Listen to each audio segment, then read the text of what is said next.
Salam sejahtera. Kemelut Perikatan Nasional sudah sampai ke kemuncaknya. Tapi ada satu laporan media komen daripada seorang pemimpin pemuda di EPI. Memang panas, tapi ada kebenarannya. Ini pasti akan menimbulkan polemik yang baru. Kata pemuda di EPI, calon Perdana Menteri PAS kononnya ada 4 lori. Pengurus CPN seorang pun tak boleh lantik, kata pemuda di EPI. Ketua Pemuda di EPI, Woh Kah Leong, menyindir Pakatan Perikatan Nasional PN yang disifatkan gagal mengurus isu kepimpinan dalaman sendiri. Apabila masih gagal melantik pengurusi baru walaupun jawatan itu kosong sejak sebulan lalu. Dalam kenyataannya, Wu mempersoalkan keupayaan gabungan pembangkang itu membuat keputusan asas. Sedangkan PAS berulang kali kononnya mampu mengetengahkan ramai tokoh sebagai calon Perdana Menteri. Pengurus CPN meletakkan jawatan sebulan yang lalu. Sekarang dah nak sampai tahun baru Cina. Tapi masih tidak mampu melantik pengurus CPN yang baru. Padahal calon Perdana Menteri daripada PAS adalah sebanyak 4 lori, katanya lagi. Dia turut mempersoalkan mengapa proses melantik pengurus CPN dilihat begitu rumit dan berlarutan. Seolah-olah wujud kebimbangan atau perebutan kuasa dalam kalangan parti komponen gabungan itu. Lantik pengurus CPN pun apa nak takutkan, sindir Adun Pasir Bedamar yang juga ex Kerajaan Negeri Perak itu. Setakat ini, Perikatan Nasional PN masih belum mengumumkan secara rasmi siapa yang akan mengisi jawatan yang dikosongkan oleh Presiden Bersatu, Muhyiddin Yassin sebagai pengerusi gabungan itu. Di tengah-tengah spekulasi persaingan pengaruh antara parti-parti komponennya, khususnya PAS dan Bersatu.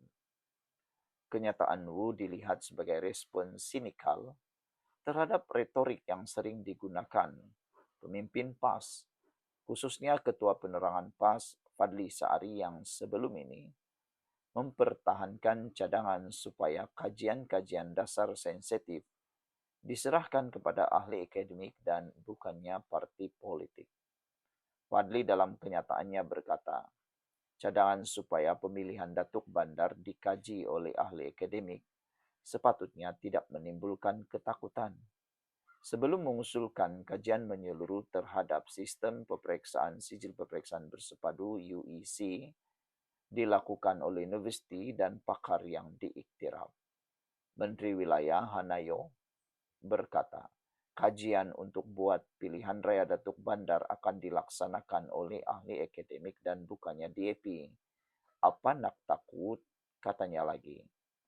Jika begitu, saya nak cadangkan kajian menyeluruh terhadap sistem UEC, kedudukannya dalam perlembagaan dan kesannya kepada dasar pendidikan kebangsaan dilaksanakan oleh ahli-ahli akademik berpengalaman.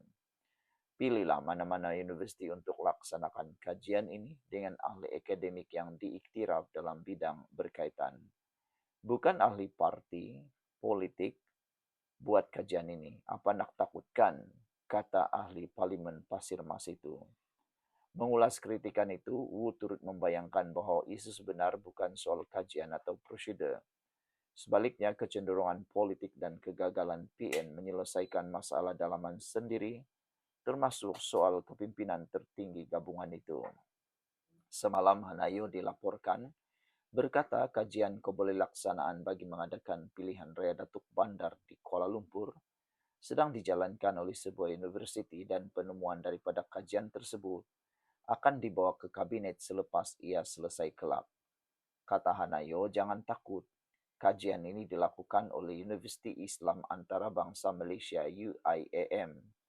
Ia adalah universiti yang bereputasi tinggi. Jadi kajian ini bukan dilakukan oleh orang DAP, katanya. Sekian dulu untuk kali ini. Jangan lupa tinggalkan komen Anda tekan butang subscribe dan kita jumpa lagi. Bye-bye. Tuan-tuan dan puan-puan sekalian, sebelum kita teruskan ulasan ini, saya ingin perkenalkan kepada Anda semua, ini ialah terapi imun Transofector for Life, terapi imun yang meningkatkan daya imun badan kita sehingga 400%.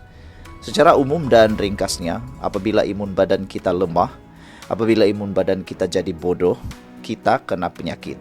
Penyakit itu berakar di dalam tubuh badan kita kerana imun badan kita tidak lagi kuat untuk menghapuskan akar penyakit tersebut. Tetapi dengan adanya terapi imun ini, ia mengajar, mendidik, menguatkan dan menyeimbangkan imun badan kita. Terapi imun ini bukan ubat, tidak menyembuhkan penyakit, tetapi dia menguatkan imun badan kita, mendidik imun badan kita supaya imun badan kita mengenal mana satu lawan, mana satu kawan dalam tubuh badan kita. Lalu imun badan itulah yang bertindak menghapuskan semua akar penyakit yang ada dalam tubuh badan kita. Lalu kita sembuh daripada penyakit itu. Tuan-tuan dan puan-puan, produk ini lulus KKM, halal dan diperakui oleh doktor-doktor di seluruh dunia. Cepat dapatkannya melalui nombor telefon saya yang tertera.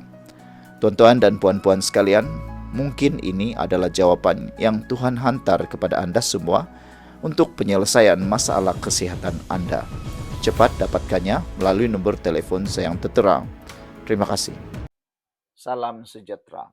Kemelut dalam parti bersatu, makin hari makin serius, makin kronik, makin parah. Ada yang mencadangkan parti bersatu, tunggu apa lagi? Pecat sajalah Hamzah Zainuddin, kata mereka. Karena kemelut ini sudah ada yang mula mendedahkan. Kemelut ini diketuai oleh Hamzah Zainuddin, kata sumber. Sumber itu juga mengatakan bahwa ada proyek yang mahu menghapuskan Muhyiddin ataupun mahu menjatuhkan Muhyiddin sebagai pengurus CPN dan Presiden Bersatu. Yang aku pelik, kadang-kadang aku nampak ada satu jalan cerita ini, bersatu seakan-akan pemimpin-pemimpin hianat kepada Presiden Parti Bersatu Muhyiddin Yassin ini, mereka seakan-akan ikut telunjuk pas pula. Pas tak suka dengan Muhyiddin, dia ikut saja. Dia tak tahu bahwa dia sedang dituding atau sedang mengikut telunjuk PAS. Kadang-kadang aku bingung jugalah. Seorang bekas setiausaha kepada Muhyiddin menulis bahwa mungkinkah kepala kepada projek Muhyiddin Exit ini diketuai oleh Hamzah Zainuddin. Itu sebabnya ada laporan Tun Faisal kata, daripada Muhyiddin yang dipaksa letak jawatan, apa kata Hamzah Zainuddin yang letak jawatan? Tun Faisal juga berkata bahwa kenapa kamu boleh kata Muhyiddin, atau dia merujuk kepada kem Hamzah Zainuddin yang mendesak Muhyiddin letak jawatan. Tun Faisal kata, kenapa? Kalau kamu yang menuntut Muhyiddin letak jawatan boleh. Tapi kenapa kami, kalau kami menuntut Hamzah Zainuddin yang letak jawatan tak boleh? Itulah dia masalah besar dalam parti bersatu, kemelut yang makin besar. Kalau orang yang buat boleh, kalau kami yang buat tak boleh pula, kata Tun Faisal. Dan akhirnya ada pula laporan kepada lembaga disiplin supaya Tun Faisal disiasat kerana suruh Hamzah Zainuddin letak jawatan. Tuan-tuan dan puan-puan sekalian, Anda sudah nampak? Inilah masalahnya kalau berlaku pertikaian antara akar umbi untuk menyokong siapa presiden. Kalau saya senang pecat Hamzah Zainuddin. Datuk Tun Faisal Ismail perlu dihadapkan ke lembaga disiplin bersatu ekoran kenyataan ketua penerangan bersatu itu menggesa timbalan presiden parti itu Datuk Seri Hamzah Zainuddin meletakkan jawatan, kata laporan ini. Hal ini kerana kenyataan Tun Faisal tersebut didakwa dibuat tanpa mandat majlis pimpinan tertinggi dan mencabuli disiplin kepimpinan parti. Tun Faisal pula bertanya, jadi yang kamu tuntut Muhyiddin letak jawatan itu, adakah itu dapat mandat daripada MPT Bersatu? Adakah itu tidak mencabuli disiplin kepimpinan parti? Tentunya mencabuli dan juga tidak ada mandat. Kalau timbalan pun mereka kata begitu, bayangkanlah macam mana pula kalau dengan presiden yang dituntut. Tuan-tuan dan puan-puan sekalian, ini menarik untuk kita ketahui. Ketua Bahagian Bersatu Tangga Batu, Ramlan Nion berkata, kenyataan berkenan tidak pernah dibincangkan atau dipersetujui dalam mana-mana mesyuarat MPT, malah tidak dirujuk kepada ketua-ketua bahagian sebelum dikeluarkan kepada umum. Tuan-tuan dan puan-puan sekalian, sejak bila seorang ketua penerangan boleh menyerang pemimpin parti sendiri secara terbuka, kata beliau. Tapi Tun Faisal pula berkata, sejak bila pula Kem Hamzah boleh meminta Muhyiddin letak jawatan? Itulah sebabnya tuan-tuan dan puan-puan sekalian, masalah ini mula menjadi panas. Menurut Ramlan lagi, Tun Faisal adalah sebagai liability kepada parti dan menegaskan tindakan tegas perlu diambil demi kepentingan bersatu secara keseluruhan.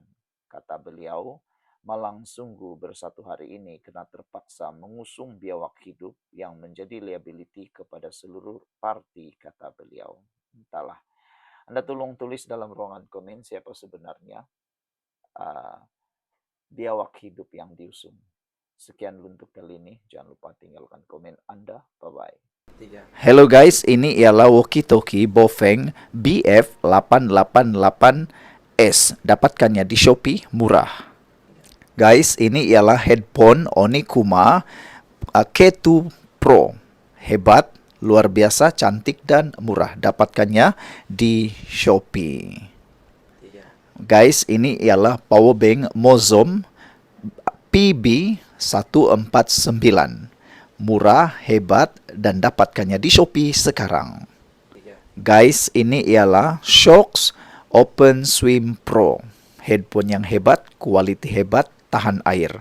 Dapatkannya di Shopee.